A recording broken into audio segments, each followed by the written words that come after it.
All right, we're picking up in today's video with William Dean Howells. We left off in the last one with Mark Twain. And so we were talking about the new intellectual trend of realism, particularly in literature. And we're starting today with Howells. And for him, early on, realism meant a realistic portrayal of the personality of the middle class world. He was most familiar with the middle class world, and so that's initially what he was writing about. Over time, though, he became more and more interested in industrialism, and in particular, the darker side of industrialism, the negative effects of industrialism. And so he combined literary realism and social justice in novels like Hazard of New Fortunes and The Rise of Silas Lapham. And just to kind of give you an idea of what these are about, The Rise of Silas Lapham was published in 1885, and it follows the story of Silas, like a typical rags to riches story, and how his morals became susceptible to this new lifestyle. And Silas earned a fortune in the paint business, but he lacked social standards, which he tried to attain through marrying his daughter off to an aristocratic family. In the end, he doesn't lose his morality, but he does lose his money. He's faced with a decision where his partner proposes the unethical selling of mills to English settlers, and he makes the right decision but loses his money. So that's just an idea of what that one's about. But the point seemed to be here that you couldn't be industrial and moral at the same time. So he kind of just throws that out there. Howells also supported the Haymarket Radicals in 1886 as he rapidly moved toward the left. The Haymarket Radicals were protesting peacefully on May 4th, 1886. It was a labor protest, just fighting for better conditions near Chicago in Haymarket Square, and it quickly turned into a riot after someone threw a bomb at the police. 8 people died, and 8 radicals, or the Haymarket Radicals, were convicted, and in general, this was viewed as a setback for the labor movement, but Howells supported the radicals. Other things he did, he supported young American novelists like Hamlin Garland, Stephen Crane, Frank Norris, and some of them went even beyond realism to naturalism, which is a philosophy that regards humans as animals. Not only animals, but animals whose fate is completely determined by their environment.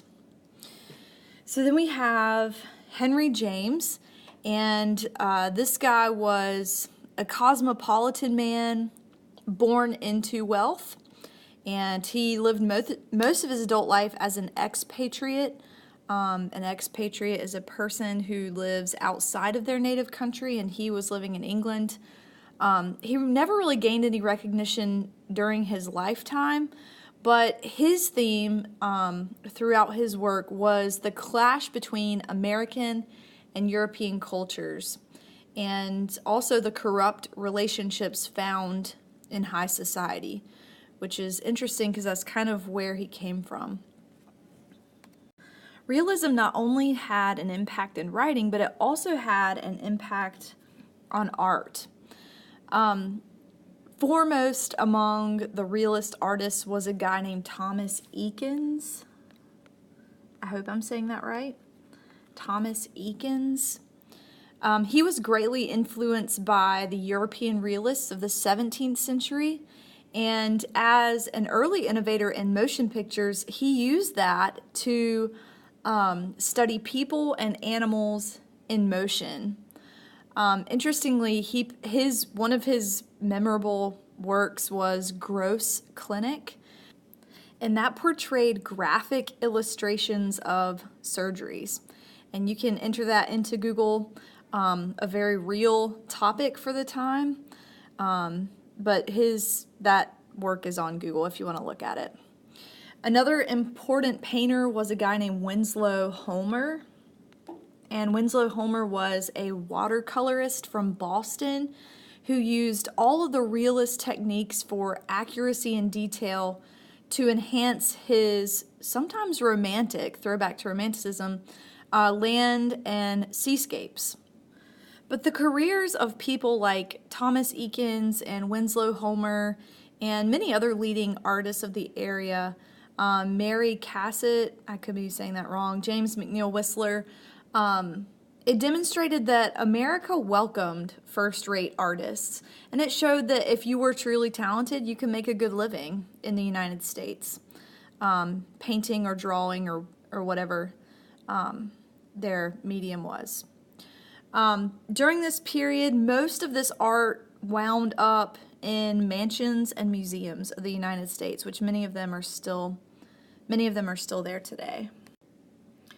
Okay, so the pragmatic approach, and we've talked about this a little bit, how people began to use science and philosophy and even later on psychology to put to practical use to solve real problems.